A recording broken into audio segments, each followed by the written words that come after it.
Amazing. So I just found out that I could adjust the resolution on my iPhone, and so it doesn't look as blurry.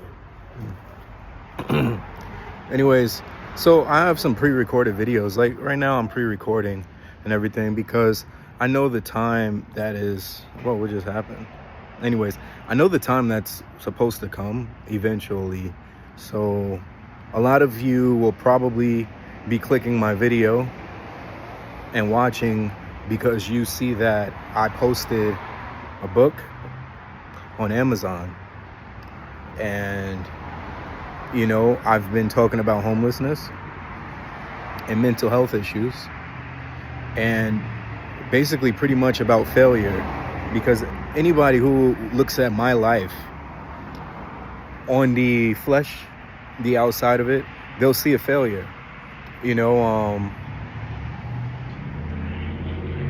Sorry, I don't think I can turn the camera around. I like to show you guys some things, but I guess not. I guess I have to figure out. I don't do social media. I'm not a social media guy. I've actually left social media probably 5 years ago. I disconnected, so a lot of people have no idea. Old friends of mine, and my reasons for doing that was because of codependency. Was because I was expecting love from somebody, and it didn't come easy. It didn't come easy. It required a lot of life changing, and I would say the other person that I expected love from had their expectations as well, and I would say it didn't come easy, and it wasn't what they were expecting either, and that left me homeless. I'll be blatantly honest with you guys. I am homeless, and I am suffering mental illness issues, adjustment disorder, depression, and anxiety. And I am taking SSRIs, I believe, Lexapro or something like that, or whatever, a very small dose, 5 milligrams. And the journey before I decided to go see a therapist and everything, when this was happening to me, when I got kicked out of the place that I was living and realizing that, everything was falling apart in front of me, I went back to weed. And I realized that weed is not as bad as people will say it is, in the context of, just saying it is to get you high. As a believer, I must say, that is wrong. That is wrong. To sit there and utilize and to say weed is a sin because people smoke it to get you high. No, I went to weed because I was hurting, because I needed to cope, because I realized that I was struggling and I was suffering. And it was probably the only way that I was going to be able to help myself. So I did it. And it helped for maybe 2 days. Right? For maybe 2 days, I was able to numb out. And I was able to feel, really feel. And then it started to get overwhelming to where I had to smoke. Now I had to do it. They've got so much potency in these things now and everything that, you have these pins, like 2 puffs and you're just like, you're high already. And that's a scary place to be.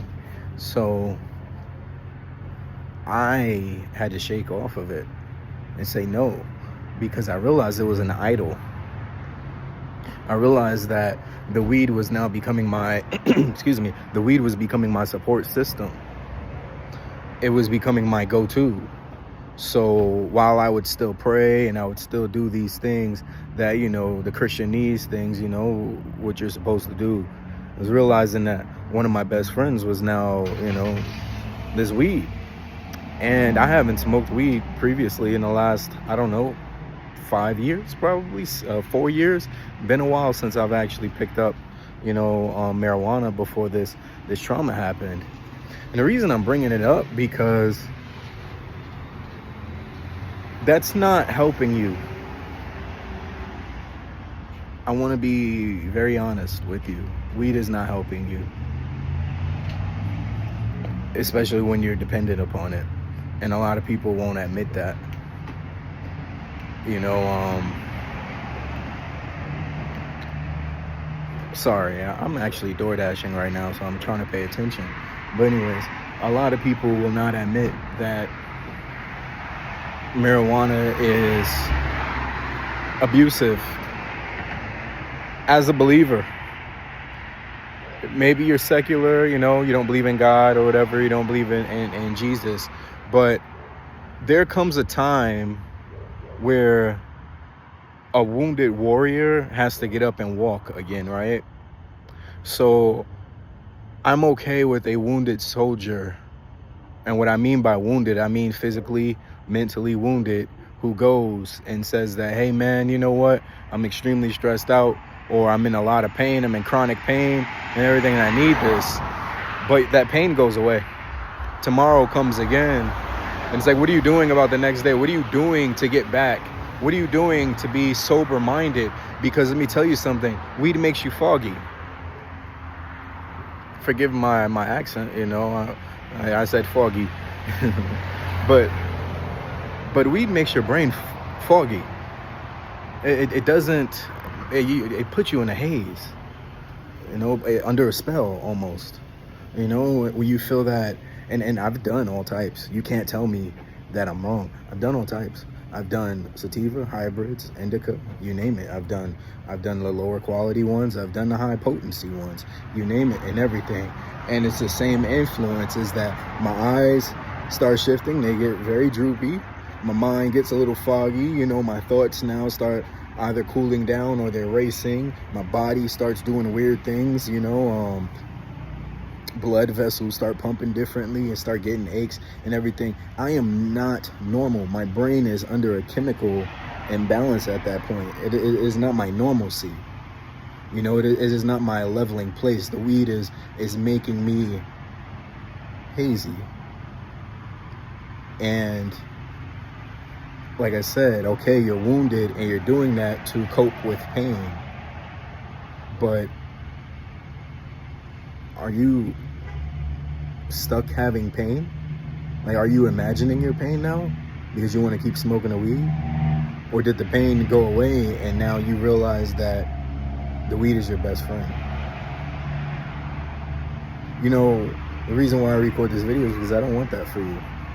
I didn't want it for myself, you know, and it's not the way to live. And I would advocate, like I said, I'd advocate for it. You can sit there and, you know, you can be a preacher about it and say, oh, it's the devil's lettuce and stuff like that. But, you know, you can't tell me a soldier gets his leg blown off in the military, or you have kids with epilepsy and other things. Like I said, there's cases where cannabis has actually helped people.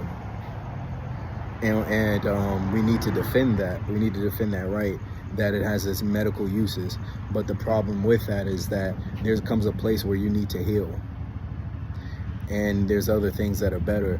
And I'm not going to sit here and just say, you know, I'm not going to do the, oh, Jesus heals, Jesus is the only way, Jesus saves, and everything, because he does. But sometimes when Jesus has done the work already, you're the one who needs to do the work. You know, you can pray all day. Oh, Jesus saved me from this. Jesus saved me from this. And that's action. There's a place for that when you are serious about it and you're coming into that engagement about it, when you're truly crying out, not about getting rescued from the weed, not praying, Lord, save me from the weed. But when you wake up in the morning or before you go to sleep at night and you know you're struggling and you know you're in pain, and you sit there and you grovel and you cry out, God, I hate that this happened to me. I hate that this is going on. This is not right. It is not fair. I'm in pain. That's your medicine right there. Is being able to cry out before him and talk about your struggles. Try that when you wake up and before you go to bed, before you smoke. Try that. Stay there, cry. Let him know how you feel. And let me know how it goes.